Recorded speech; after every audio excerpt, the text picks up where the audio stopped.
Yes, welcome back. We're very honored today to have a colleague and dear friend, Laura Magdalene Eisenhower. Welcome, Laura. Hi, Alfred. Great to be here.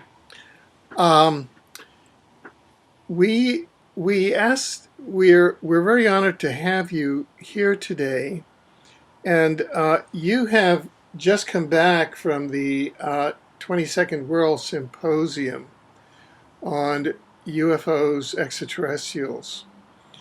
That was held in Europe in San Marino. Could you tell us a bit about that event and its significance? Well, from what I heard, it's the equivalent of the citizens' hearing disclosure for Italy, and I was invited by Roberto Pinotti a few months back, and basically, this was an opportunity to share with whoever attended, also with the Italian press, and it made it to mainstream news. And the significance is that this is being heard and taken seriously, and that we all have an opportunity to just look at this information for what it is. And that's really how I presented it. I really wanted to warm the audience up, especially for those who haven't heard it before. This is the kind of topic that can easily be sort of brushed off, and there's a bit of an art to how this gets presented, which was part of my struggle. Like, okay, how do I word this? It's just a lot. But they've been working so hard at getting this sort of information out, and I was just really honored to be invited. And I think it's had some what of a ripple effect. I've heard from a lot of people who saw it on mainstream news that said, "Oh yeah, we saw you on TV addressing this stuff," and and as we know with the internet, things just tend to spread at their own timing. But I think this was just a really good opportunity to get it out there to those that might have the ability to really do something from the inside out. Right. Now, all of us know, of course, that you're the great granddaughter of President Dwight D. Eisenhower, and that you remain very close to him and to his spirit, and that you've declared that one of your missions is to continue the Eisenhower legacy. And it struck me that in a very, very powerful statement, written lecture, and public statement that you delivered at this summit, which we're going to provide a link uh, to an article in the video description so people can really read this and get the full impact. Uh, you say, quote, "There has been a massive cover-up in regards to ET contact with our governments, and there has been much secrecy in regards to those who have been either abducted or contacted." And this is the key. You say, "This is because an invasion has already taken place, and they don't want us to know this." I mean, that's the clearest that I've ever heard anyone say this about an invasion. Could you walk us through all of those thoughts? Yes, well, I mean, the galactic history, there's so much to it, and we're dealing with a lot of galactic wars, angelic wars that took place even before this planet was formed, this planet that we know it as Gaia. And so I've studied a lot about that, and in the formation of this new creation, it was pretty much hijacked immediately, and we're dealing with, reptilians that ended up going underground, not necessarily malevolent, but then those coming from the Draco star system, and just how the Anunnaki and the Luciferian rebellion is a part of the enslavement of humanity. And we hear all these stories about the Anunnaki with Enki and Enlil, and all these different projections and theories about, what their intentions are. Enlil has been somewhat demonized as being the one who created the flood, and Enki is out for our good because he wanted to protect humankind. But what is really protecting humankind when there's an enslavement agenda? So we're dealing with beings that actually want a large population in order to control it, and then other factions that want to somewhat create population control, and then the reptilians that went underground that were a part of the original creation that just see this huge mess and probably want it to be rectified or brought to some kind of justice. And so we're dealing with many different species, and the invasion part of it would be the manipulation, the mind control, the dark technologies that want to control nature, want to control humans, anything from the aerosol spring and HARP technologies to what we see in the media and what we see coming from religion and governments. This mass manipulation where most people don't even recognize what's going on because it seems to be a part of just the human experience. And it's that level of manipulation and control that I would say is the invasion that has been in the works for thousands and thousands of years. And so when we deal with something like the Illuminati or some of these shadow government institutions, there's many factions, and they're kind of doing this infighting, but they're all vying for control of the human race. It's not really about our sovereignty. It's not about allowing us to see what the truth is so that we can all discuss it and know what we're voting for and know what we're putting our attention on. Instead, it's like we're kind of hanging on the outside as the byproduct of all these games, and we're just being sort of like caught in the middle, like some sort of tug of war. And the invasion, I mean, we can look at it like some sort of alien invasion, or we can see it as a the role of what the negative ego plays and how we've attached ourselves to it and how we're enabling this. And so when we see what's happening in our world, we have to look at the signs. We have to recognize what's obvious, particularly looking up and seeing that we're being sprayed, and do something about it, and not just sit there and assume that our best interests are being looked out for. And even though there's factions within these groups that are trying to help us, there's too much criminal activity going on for us to stand on the sidelines anymore. And that was my intention, is to say it's going to take the whole human race, and it's time to put all this out there, regardless of what the outcome is or who can handle it or not handle it. It doesn't matter anymore. We have to all be a part of this discussion. We have to unite with the ones that are on our side. We have to call out the ones who aren't, give them an opportunity to either unify with us or we need to have them shut down what they're doing, or just like you with your deep understanding of law, bring justice to this issue we're dealing with, these many issues we're dealing with. Now you start out by going to a series of secret treaties that started around 1933, both in the United States and in Nazi Germany. Could you talk about all of these developments? Yes. When we hear about treaties, we very often only hear about treaties with Eisenhower, and in fact, the treaties originated with Roosevelt and also Hitler. And what they both encountered was the Palladians, and both were turned down by both the Nazis and our American government in favor of the Greys and their technology. For the Nazis, it seems that they got the mind control technology, and for the U.S. government, it seems it was more about metals and alloys and free energy and things that would just improve our life. But it wasn't until Project Paperclip, after the Second World War, got into the American government that the mind control technology came, and that's where Montauk and other projects started to become infiltrated, and the technology was used in somewhat of a negative way. I think originally some of these technologies were to help us with the potential threats as a form of defense, and a lot of these defense industries have been infiltrated, and now it's just about who's using these technologies for control. And I also feel that the Zionists and the Nazis are within this shadow government, and they're somewhat on the same team, kind of like sort of a chess game between themselves that we're on the outside of. And it was funny because right before the talk, I just kept having my inner voice, say, checkmate. This is your checkmate. This is your chance to corner them and just say, this is like game over. Because if we're going to have any part of the game, it's time for the game to be over with. And so, when we look at the treaties originating then and the amount of infiltration that happened, by the time Ike stepped into office, it's not very clear, if it was even him that signed the treaties. People like James Casbolt, who now, is somewhat somebody I might not necessarily want to quote, but he has said that, these were cloned humans. All that aside, when we look at other whistleblower testimony, what the main theme seems to be is that this was not about signing a treaty. It was more about surrender.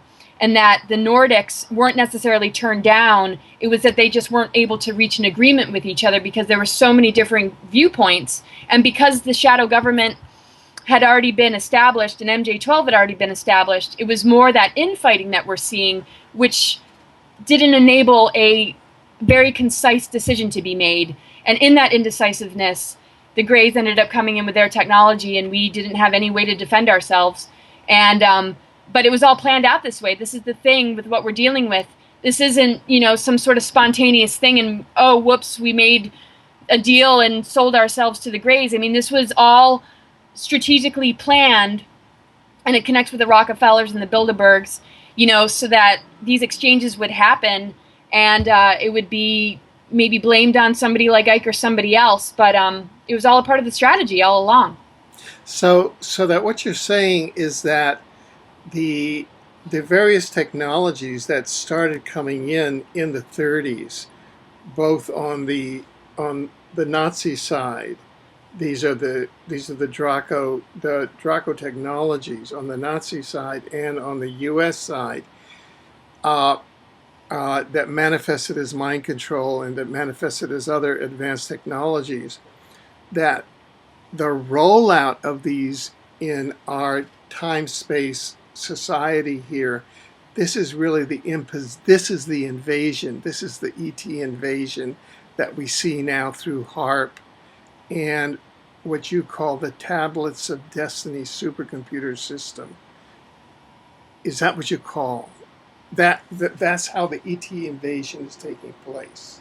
Right, and then it links back to the mythologies and stuff about the divine feminine and the galactic history connected with the Orions and the Syrians and the Anunnaki, and that all goes into such great depth that I try and really put out there in my presentations. It's sometimes just a huge amount of stuff to try and articulate in a few sentences, but from what I've understood, when we're dealing with, you know, the Roswell crash and other crashes that took place, and, you know, all the different technologies that were exchanged for abductions, and, you know, using human genetics in order to help a dying race, which is what they said, you know, they're a dying race and they need our assistance, and that they would only abduct a few. We have to look at my labs and the fact that the military, you know, got involved and started to clone or create hybrids or create these automations that appeared to be real abductions. And I think that's what ended up getting out of control, and why there are so many abduction scenarios is because of the military involvement.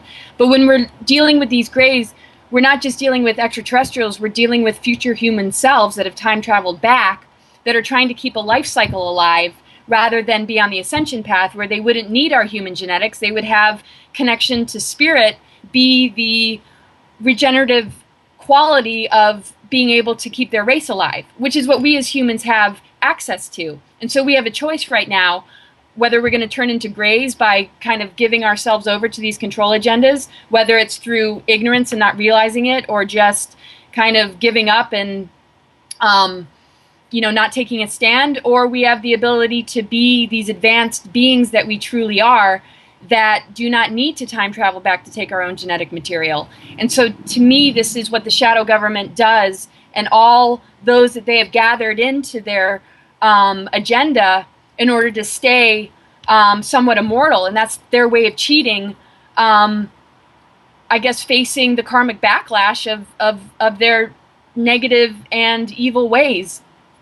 Yeah. Now, in your statement, talking about the ET invasion that has happened that the governments don't want to talk about, you write, a whistleblower states that the military-industrial extraterrestrial complex is currently using a Tablets of Destiny supercomputer system that includes the HARP aerosol chemtrail and artificial intelligence mind control system to attempt planetary ecocide and genocide.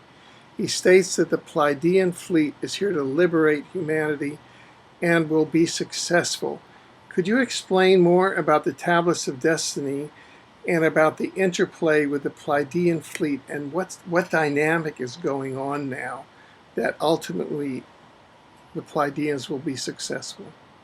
Well, from what I understand, the Tablets of Destiny connect to Tiamat, which is an ancient primordial goddess energy, and it's really what this planet was before it became Earth. It ended up imploding, and a portion of it became Earth, and the rest of it became part of the asteroid belt between Mars and Jupiter. And all those asteroids have different qualities, like Vesta, and all these different names that we can see, in astrology. But the tablets of destiny ended up getting into the wrong hands, which became sort of this technological system, and what we know as the artificial matrix that sort of runs the show that people are connected to. And when we think about the nanoparticles coming in from the aerosol spraying, with the attempt to create sort of an antenna to mind control us so that we're easily surveillanced and easily watched and monitored, while we're also being bombarded with these heavy metals that keep us in a low density and sort of imprison our aura, and which doesn't enable us to ascend.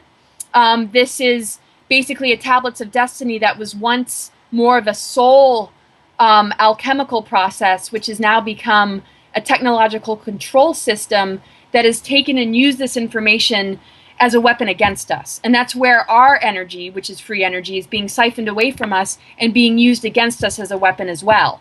And so when we look at weather modification and mind control, basically our vital energy and the Earth's, the prana, is being siphoned away because we're giving our power away by believing in the false flags and believing in the media distortions. And then it's being used to fuel these technologies. And the tablets of destiny, when they were in the hands of the goddess or the original planets, it was more about cosmic law, and it was more about the development of different races and the seeding of different races that were in tune with these energies as they were an emanation of it. Now we're dealing with ego, and we're dealing with soul, we're dealing with free will, and we're dealing with the tree of knowledge and the tree of good and evil in order to get ourselves back to what we used to be. And we're given these choices in order to bypass where the tablets of destiny have gone so that we can reclaim the original tablets that get kind of complicated, because it's like, well, how can one really explain it? But it's like anything. What the archons do, they imitate. And they imitate the creation. And this is what artificial timelines do. They can take and simulate realities that are manufactured, that aren't organic, that appear to be reality. And this is kind of what we're dealing with compared to the organic ascension. And it's just, it just has gotten into the wrong hands. And a lot of it, we can read about in myths as far as how the tablets ended up in so-and-so's hands and, what, sort of happened. And it's part of the deception of the Luciferian rebellion. What ended up happening 26,000 years ago in the Lucifer Rebellion was the establishment of the Nephilim reversal grid, which is in Stonehenge. It's underground there. And basically these supercomputers end up affecting the ley lines and the vortexes and keep the planet sort of hijacked and in sort of a locked position of not being able to open its own natural stargates. But we're connected to the natural stargates, and when our consciousness expands, we're able to override these technological manipulations. But they're all over the place. I mean, we're dealing with probably about 4,000 underground bases. And when we think about the dark rituals and the places that they choose to do these things, they're in very, powerful places. And the different alignments that take place are usually when they do them, because those are the times that we take a huge leap in consciousness that they want to keep us from doing. So it's just kind of like an energy game. It's frequency battle, and it's all about, a battle for our consciousness. But at the end of the day, there's nothing that is more powerful than spirit. It's just these technologies and this mind control and this aerosol spraying and the chemtrails are all to just keep us locked into a dumbed down version of ourselves that can't access what we're truly made of. But once we get a hold of it and once we connect with it, nothing can dumb it down. It's just in this opportunity that we have during this shift time, during the stellar activation cycle, which is between 2012 and 2017, where most people will awaken. This is where they're doing extra spraying and doing more to keep us from becoming empowered. But so many of us have been empowered for so long, even before this shift time, that we're able to kind of hold the space and hold the ground to invite others to join us. And so once you arrive, there's no turning back, but they're trying to stifle people from actually arriving. And that's where people like you and me are trying to share the information before it's too late. Now, right. Now, in your talk, you talk about the establishment of, first the establishment through the Office of Strategic Services, OSS, and then the establishment of Operation Paperclip, which what it seemed on the surface was to deny German scientific expertise and knowledge to the Soviet Union and to the UK. But then it seemed that a whistleblower stated that the CIA was really created to handle the massive number of mind-controlled cloning and other covert projects that were brought over from Paperclip. And so the CIA was really created as the mechanism to bring first North America and then the world with the American Empire into this purported draconian mind control empire, global mind control empire. I mean, that seems what you were revealing here. Is that the case? Yes, and that's why we also deal with so much disinformation. And when we're dealing with the Draconians, we're also dealing with the Nordics. But when we look at the ancient history and the Nephilim, both of these were fallen races. And so people think all Pleiadians are good and all reptilians are bad. That's not the case. It's just as diverse as the human population with all the different races amongst us. The Dracos pretty much seem to be the most negative, but there's many species of reptilians, many species of beings out there, and it just depends if it's service to self or service to others at the end of the day. But what it seems to be, as far as the CIA and these three-letter organizations are a mix of both, and some that have all joined together and some that are still trying to get things back on track. So I think there's some factions of the CIA that aren't all about those cover-ups, but for the most part, the whole establishment was created in order to handle the secrecy and keep this agenda and this invasion quiet, because the invasions happened a long time ago. And so the false ET invasion that they talk about in the future and the blue beam technologies that might or probably have been, they're not going to happen, but there's no real invasion that can happen when we've already been invaded. And so if they present scenarios that make it look like we're getting invaded for the first time, that's where they start to introduce the next level of their New World Order agenda. And when we deal with the economy and the potential collapse of the economy, more than likely it's a controlled collapse, and that's when we start to get chipped. And so nothing that we're going to get from the governments, I feel, is going to be truth, and that's why disclosure needs to come from us. And wherever truth is something that should be brought out and discussed, and wherever there's secrecy is where the big red flags are. And there's no excuse for this secrecy. And I can understand, in which I wrote about in the paper, when we're dealing with these different threats that many people have dealt with, and some of the penalties for those that have signed oaths, what happens to them for expressing truth. Most of the whistleblowers that I quoted aren't even alive anymore. It's understandable for those that have kept things secret for those type of reasons, but we're in a whole new generation now, and it's up to us to, expose all of this. And as complicated as the information is, the paper that's written out is a little bit more easy to probably process the progression of all of this. But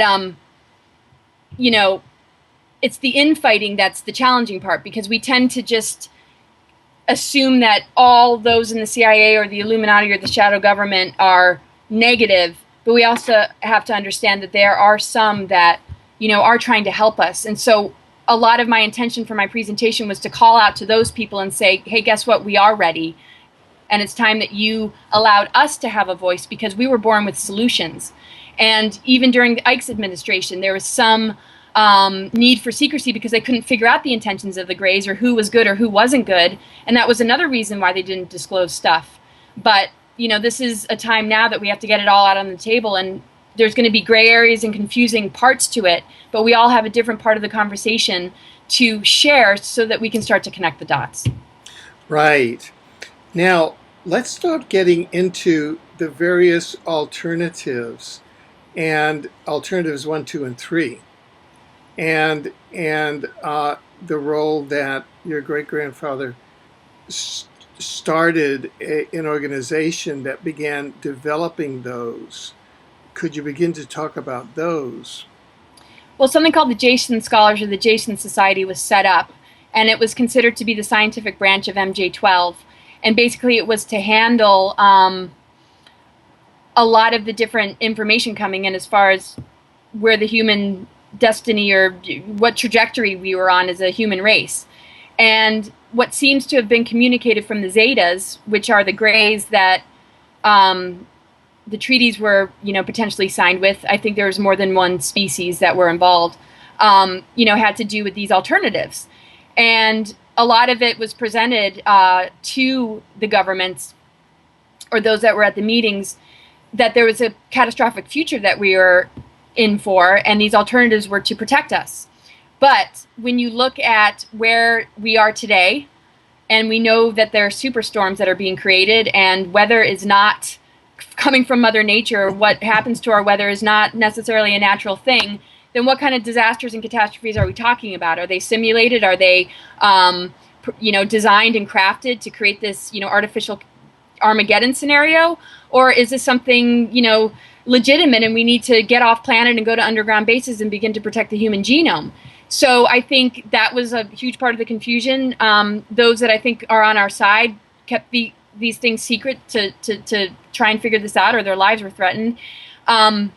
But we know that we did not have the technologies or the means to know to go off planet without some sort of intervention or some sort of dialogue with an off-planet race. From what I understand, these were future human selves, and that these Greys were coming from different times from the future, different timelines, and some say that they wanted to help us, and they needed our genetic material, and that they wanted to help us to establish underground bases and off-planet colonies to protect us, which is alternative 3, which you, me, and Andrew Bishago get heavy into with exposing all that we can about what's happening on Mars, which you guys are just have the top-notch information about.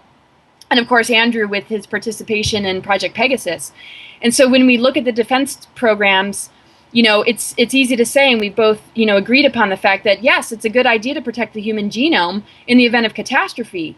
But from what I'm gathering and from what I've experienced and seen, just like many others, we're not dealing with anything natural here. And we've been dealing with these control technologies for so long that it's not good to just go along with these agendas and alternatives, especially when we see what MJ12 is made of and what these shadow governments are made of, and all the criminal activity that goes on, all our tax dollars that are being spent, all the abuses that are taking place, and all the atrocities that are taking place. None of these alternatives make sense. So what only really makes sense to me is what I've termed alternative 4, which is the power of the human spirit, the exposure of truth, the transparency of all this information so that we can make informed decisions as a human race. And from there, I think we stand the best chance of protecting ourselves. Because in the end, we know that we can survive death. We know that we live on, but we certainly cannot deal with these control agendas anymore and the potential future of becoming either gray extraterrestrials or being separate or away from our planetary body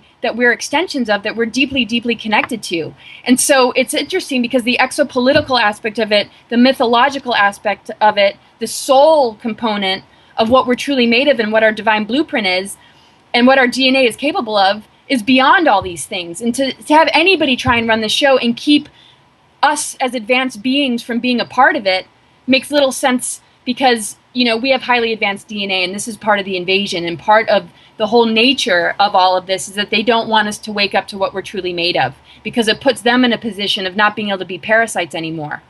And so this is what you, me, and Andy have, or Andy, you and I get my grammar right, but you know what I mean? This is what we're attempting to really put out there is, Andrew wanting to run for president, you putting out all this incredible research information and books, and me speaking out as much as I can, and just all of us, what are we doing? We're empowering the human spirit, and we're empowering truth. And, from there, I think our creative energy works with the elements, works with Mother Earth, works with the cosmos, works with spirit. And that from there is where miracles, transmutation, and alchemy comes from. And that's where we call all our energy back from these dark technologies, and we really begin to work with, you know, the organic ascension timeline, and everything else crumbles from there. Right, right. So taking then the key of the positive timeline and looking at the catastrophic timeline and going back to, say, uh, uh, the quote ET invasion as more, let's rename that the catastrophic timeline.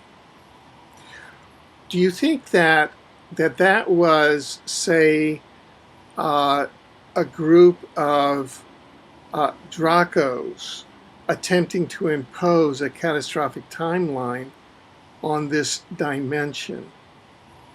Yes, Do you think that's what they were attempting to do? yep, and that's why I feel that the alternatives were all set up as a ploy to kind of deceive us into thinking that this is what we needed, when all along they were planning to create the catastrophes for us to, you know, go off planet, to then, you know, do the population control to create the new world order, and to, you know, get basically humanity enslaved while they kind of hide off to these other places while this all happens. From what I understand, and you know, folks like Dan Bursch have said that they want to be on the catastrophic timeline because that's their best bet for them to have control over us. And even if it compromises them, it's worth it in the end, because as we know, they have all the technologies to be able to, you know, terraform or regenerate certain things, but not to the level that spirit can and what we're made of. You know, these are just simulations. These are, you know, things that aren't very compatible with, you know, our human structure, and that's why the hybridization needed to take place, because what they're trying to do is create a physical embodiment of something that can handle these level of attacks, radiation, and all these different types of things. And of course, it goes back to the Nephilim and some of these, you know, deeper things that happened in our ancient history, as to why the desire to not redeem the self and be on the ascension path was never taken, and the desire to be in control, you know, has superseded that. And that's where the automations come in, the cloning, because the thing is, with the radiation, us humans wouldn't be able to stand that. Our reproductive organs, you know, wouldn't work anymore, and we would end up becoming, you know, like these grays. But when you're dealing with the reptilian overlords that are overseeing this, that are actually modifying humans, they did this to the Nordics on other planets, turned them into grays, and we see a history of humanoids becoming grays. The reptilian overlords, you know, don't really have to worry about that, and so the ones that they're convincing are the ones that might be assisting them, but have no idea that this is the future that they're creating for themselves. But some do know. And that's, you know, what we're dealing with, is that these future human selves are time traveling back, trying to warn us and help us. But at the same time, the ones that are under their total control aren't trying to help us at all. They're trying to assist them in achieving this agenda because they don't care to better themselves. Because this is like the race for a soul to have a body. Because there's so many souls that don't have bodies that they want to create an artificial creation to house anything that they possibly can, if that makes sense. Yeah, yeah, that does. So if we re-envision and try to trace down where the catastrophic timeline came from, because this invasion, they operate, say, from somewhere in 4D. Would you say that? Yeah. Yeah, Yeah, definitely. yeah. Now, let's go to the biblical prophecies, you know, which lay out sort of the end time, you know, the earthquake and the end time earthquake, kind of the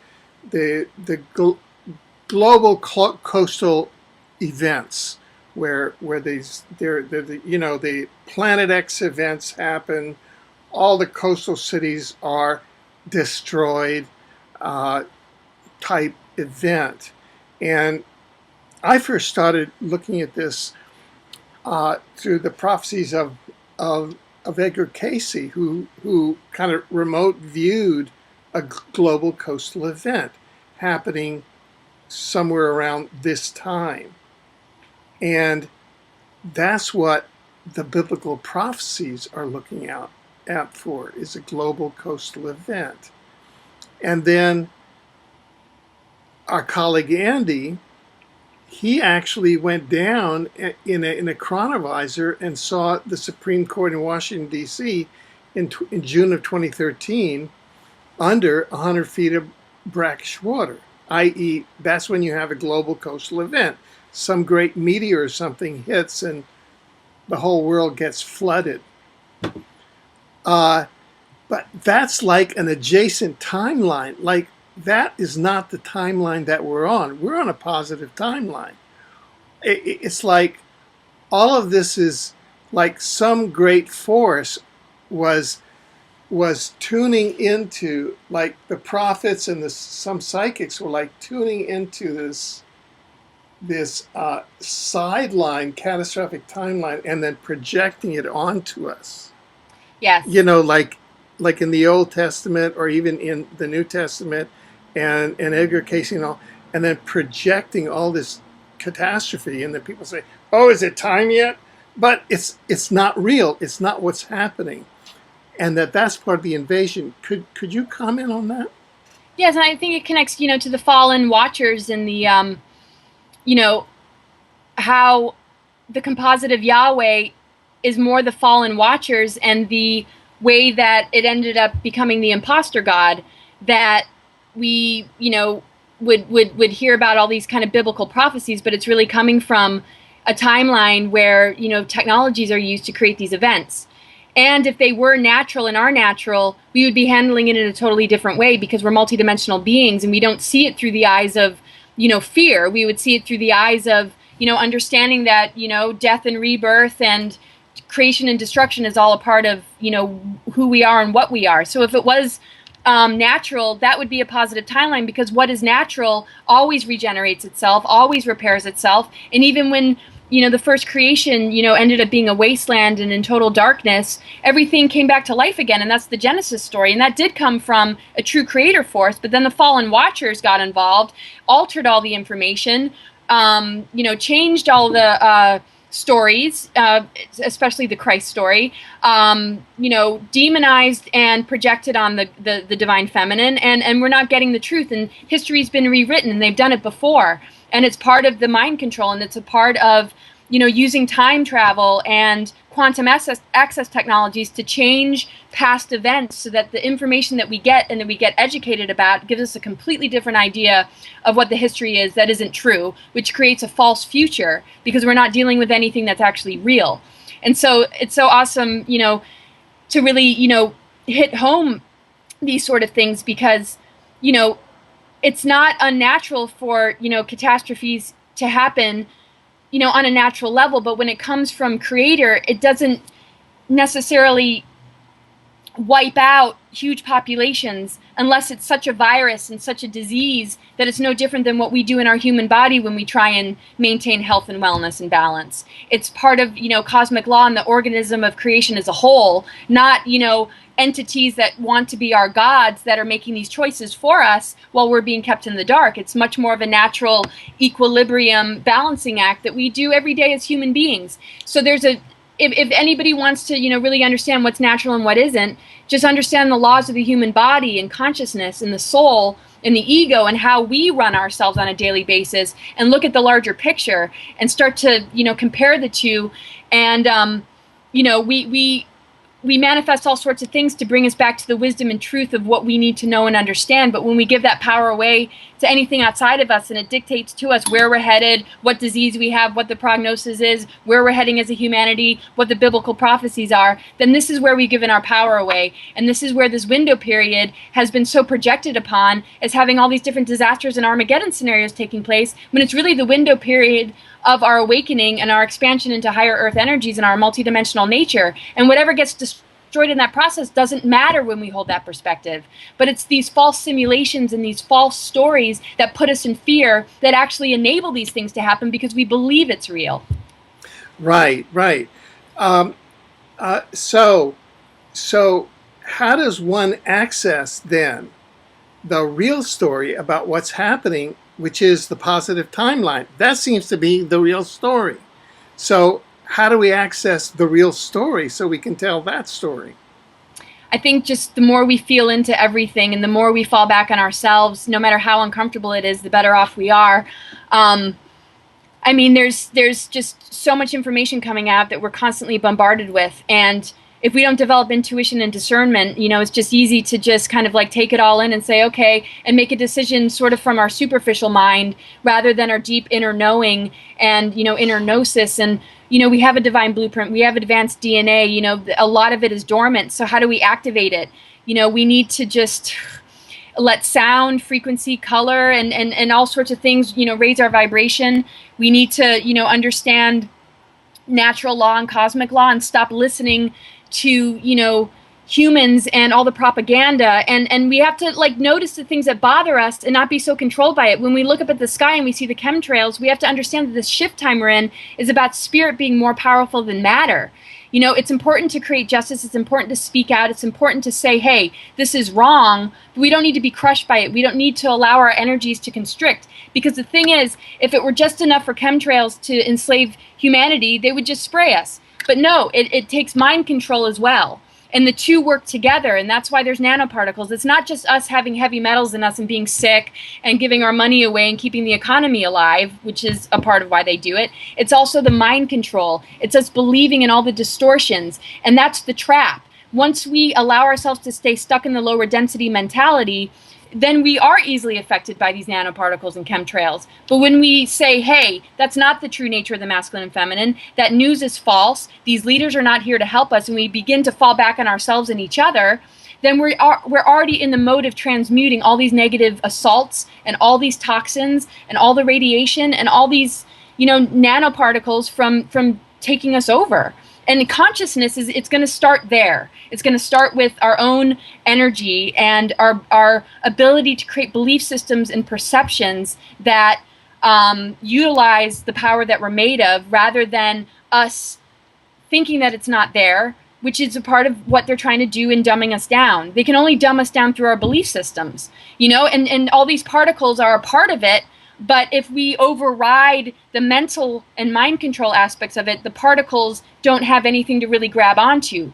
I mean, the two really do work together. That's why when you think about it, shows like Ripley's Believe It or Not, or people that can eat light bulbs, and get away with it, they understand mind over matter. There's a lot of people that do. That's available for all of us. We have to know that everything's a metaphor that we're seeing. We're in this crazy lucid dream, and it doesn't look pretty. It's somewhat of a nightmare right now, but it's a shift that's on the inside. This whole shift time that we're in is an internal shift that creates an outer result. And once we get a grip on what we need to wake up to within ourselves, we're going to change everything outside of us. If we keep reacting and responding and getting angry and feeling constricted and assuming that, they've got something on us, then that's exactly what is going to end up happening. And we're much greater than that. And this is all they want to keep us from knowing, is what we're truly made of. And a part of, what we're seeing is also to create this panic, and because obviously something's wrong.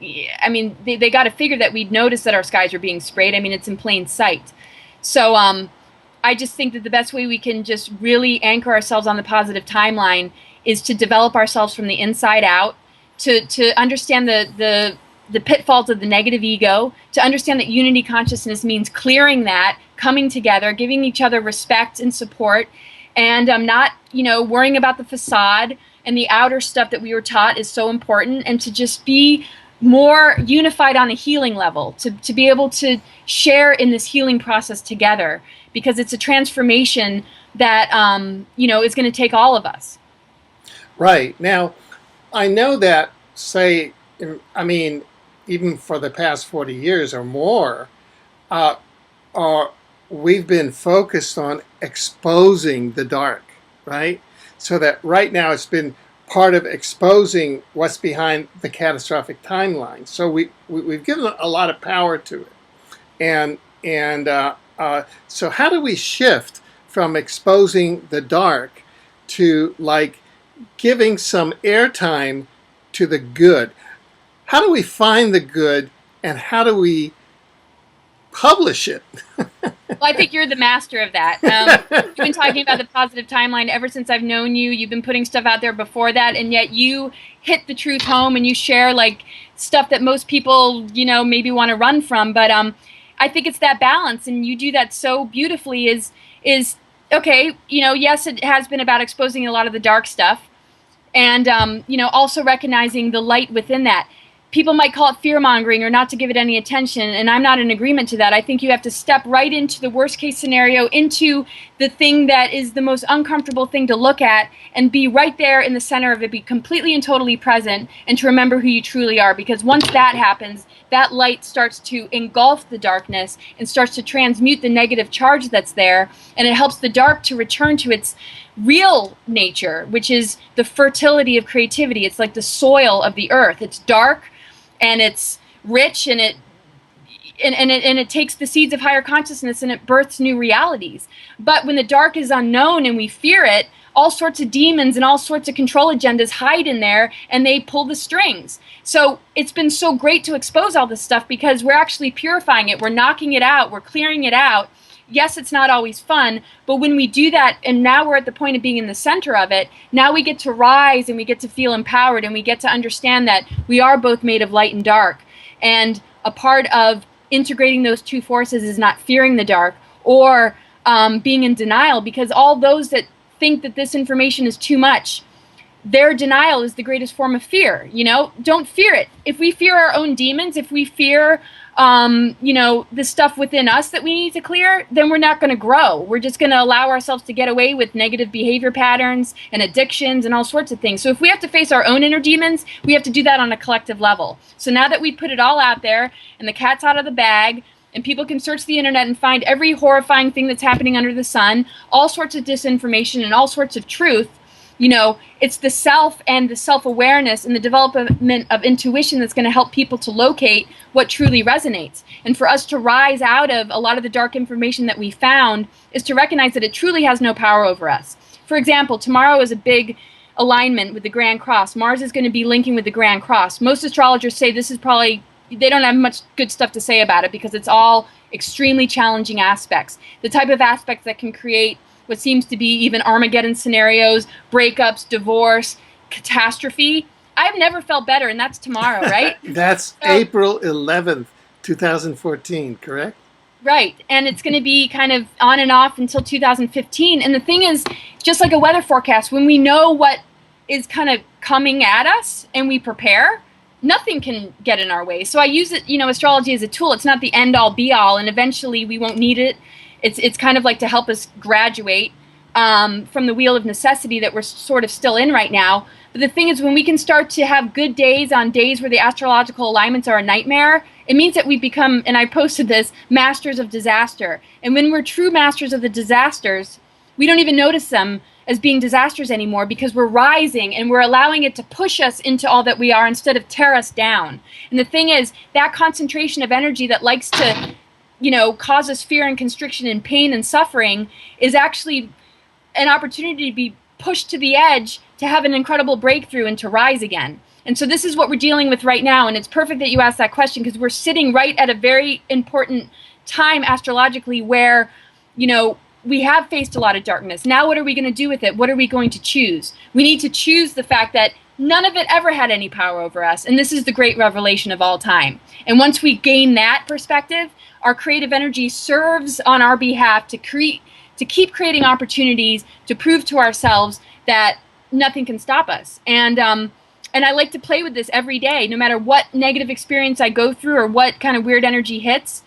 I love it. It's a grand challenge to say, you know what, it's not strong enough, and it has no power over me, and I'm going to, rise above it in this moment. And when we can focus on that and say to ourselves that this is where the real work is, instead of looking at it as a distraction or just having a weird day or an off day, and we can just tackle it head on, we're really on the soul path, and we're not allowing all this news and all this other media stuff be what we think is reality, because that's the distraction. There is one area that still, for me, is a mystery, and maybe for others, and I think that you have plumbed it more than most of us, and that is the area of the archons, the archonic area, because most of us really don't fully comprehend them. So now in this transformation that's occurring, what are the archons, and how is it that they are a dimensional invasion, and what is moving them out of the way or transforming them? Well, to me, they're like the byproduct of a lot of archetypal disharmonies, a lot of the things that happened just really like from a long time ago. There's a lot of different spiritual theories out there, but a lot of texts have been altered. Even the Gnostic texts have been altered. So it's a very difficult topic to get a grip on, because sometimes the information isn't exactly what it seems. So in my deep inner journeying and just my own life experience, I've just really come to the conclusion that the archons are the byproduct of disharmony, disunity, duality, negative ego. And because creation came from thought and the imagination, and has created form, same with these negative energies and this duality and these rebellions and the desire to be in competition with the supreme being that Lucifer represents. And to take away the names, let's call it our negative ego. It can ruin our lives if we stay connected to it, just like it can ruin the planet if we don't call it out and we enable it by kind of going along with the deception of the false light.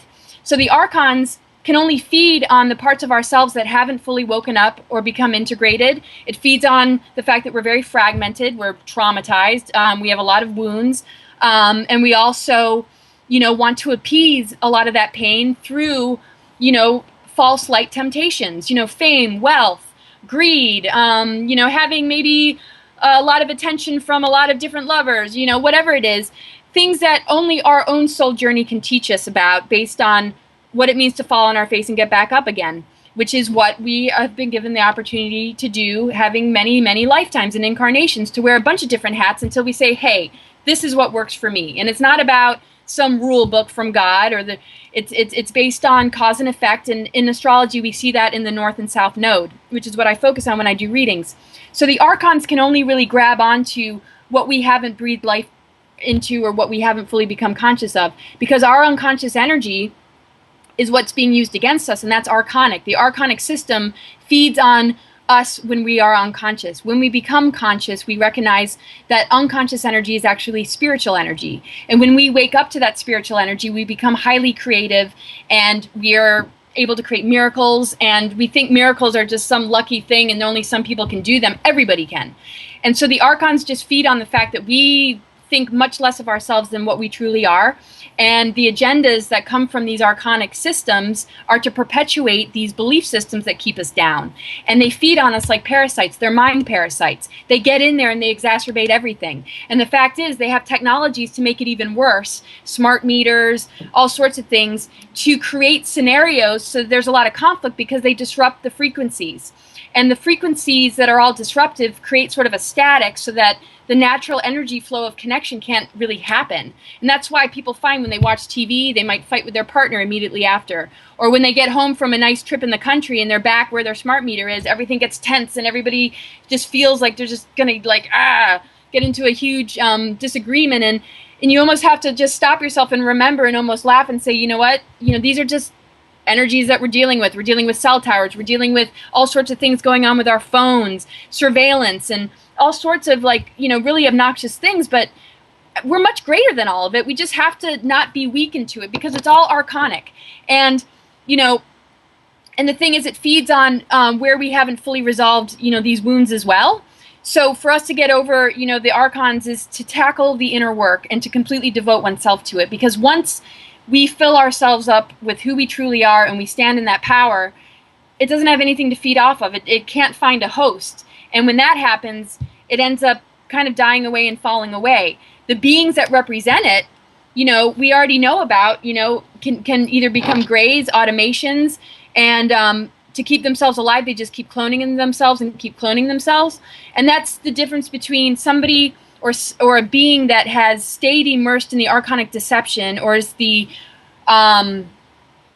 maybe an enabler of it, compared to a person that we might end up making contact with as a future human self, who is a divine, radiant light being that we could call an ascended master. But of course, there's manipulated ascended masters that are archonic that people channel and they get the wrong information, and that's another trap, is the new age deceptions. So we have to see that everywhere we turn is either a trap or a potential deception or problematic area, and that's why the only real place to turn is ourselves. And so, as disturbing as everything might be, we have to also see it as liberating. Basically, the only vote we can really give is to ourselves, and in doing that, we're functioning together more from our authentic, genuine nature, and the leaders that come into play is embodying that as well, because we know who to empower into office and who not to, because we can't get out of the woodwork just yet. We're still dealing with having to undo a lot of the damage. So it's going to take playing a little bit of the game, but on our own terms, in integrity. And the thing is, in this process of really waking up to ourselves, we know what to discard and what to keep. And so it's just like archons. It's just like parasites. Anything that is wanting to feed off of the life force of another, that's cut itself off from source, is basically an archon. And so when we plug into our higher self, when we plug into the heart nature of universal love, what can possibly invade that? Just like when we're balanced, we don't get sick. Parasites, germs, viruses, we don't have a hard time with. And even if we do get sick, we end up getting stronger. So even if we are dealing with archonic attacks, even if we have dealt with psychic attack and we have gotten immersed into the negatives, it's the process of healing and moving beyond it that makes us so incredibly strong, because then what do we get to do? We get to help others out. So it doesn't matter where we are in the game, as long as we wake up eventually, we start to unwind the entanglements, and the healing result is phenomenal, and that's what this shift is into higher earth energies. Now, you speak about this transitional time, very important key transitional time from 2014 to 2017. What do you see on the other side of 2017? Well, I think it's going to be a little bit different, depending on who each person, their own orientation, what frequency they hold, what their vibration is. We're dealing with obviously soul pods and groups and alliances, to where one person in that group can wake up and everybody else feels it, kind of like the 100th monkey. Then we're dealing with those that will never ever want to look at this information, that have immersed themselves more and more into the transhumanism agenda. We can't snap our fingers and make that go away right away. So I feel that we're dealing with a bifurcation. We're going to deal with sort of this phantom earth that isn't really functioning in connection with source, but is being run more on these technologies that are sourcing and using and siphoning free energy from us and the planet. But that's in a lower dimensional aspect of the multidimensional creation that will end up ceasing to exist and expiring, because it's not able to maintain anything. And even if it does remain in existence, it's like a spider web. Only those that are vulnerable will end up being a part of the experience, to either break free of it and see it for what it is, or be immersed in it until the inner spark that's within all of us ends up coming out. But beyond 2017, for those that are really conscious and awake and devoted to the path, I see that the nature of life and death is completely different. We are able to come and go from the physical as we please. We can choose to be spirit guides and assisting those that are still having a tough time getting out of whatever trap of this mind control system that is already in play, the transhumanism and all that kind of stuff. We're multidimensional beings, and I think that the possibilities are endless. I mean, I see that we're artists of energy, and our thought forms, our beliefs, our vibration is everything. Just like when we dream at night, we're in this grand dream. We're dealing with Gaia's dream, and we're also dealing with the nightmare invasion that is basically dream warfare, like we've talked about before, which is taking our creative imagination and turning it into something it doesn't need to be. So that's going to end up playing out until enough is enough for whatever individual's immersed in it. But what's available, and what I see for most of us, is that the ripples of awakening are going to connect to so many people that have an open heart and an open mind, that it'll help them to remove themselves. And if the numbers are enough, which I think they will be, the transhuman agenda and that potential phantom earth might not even actually happen. But there is a chance that it will, and if that's the case, I see a bifurcation happening. And because it's so hard to predict, I think eventually the inevitable outcome is that that will be called out completely and totally by the free will choices of any human that's a part of it, to where they don't have anything to feed on anymore, to where that they can't even exist. And until that happens, it's going to be there, but it's not going to entrap souls anymore that are awake and conscious. And that we now can remove ourselves, and that the contract that we've had to be here for 26,000 years plus to live out the fact that the geophysics haven't been such that the natural stargates could open until this window period, because now it is opening, this is our chance to move on. It hadn't been the case, and this is why we keep incarnating, and a lot of, highly conscious beings, have been entrapped here. I mean, the fact that a lot of souls have been trapped is real. No matter how conscious you are, we have been trapped in this incarnation cycle. This window period represents our ability to graduate, to move beyond the wheel of necessity for the good of our souls, and the manipulations that can stunt our ability to wake up to who we truly are. And that opportunity is here now. If we miss that opportunity, the 3D experience is another 26,000 year cycle. Now, several years ago, you made a conscious decision not to go to Mars, an alternative 3, to stay here on Earth with your fellow Earthlings to establish and move forward on alternative 4. And we're all very grateful that you made that decision. What words, finally, would you like to share with our viewers at this kind of historic time? Oh, gosh. I'm grateful that I just stayed true to myself. And as difficult as some of these decisions are, based on a lot of the different things that are presented in order to manipulate one, I also recognize that that's part of the game, and part of what, Eisenhower was dealing with. A part of the patriotic programming, and a part of this is the right thing to do. And really the right thing to do is just do what you feel is the best thing. And if your intentions are in alignment with wanting the greatest good for yourself and for everybody else and for the planet, I don't think you can go wrong. And I just, really encourage people to do the same, because there are no mistakes when your heart's in the right place. And if we can all just be more heart-centered, I feel that, we just have a tremendous opportunity to unify and raise the vibration of this planet, and to really just have these dark forces and these other, agendas either wake up or get lost.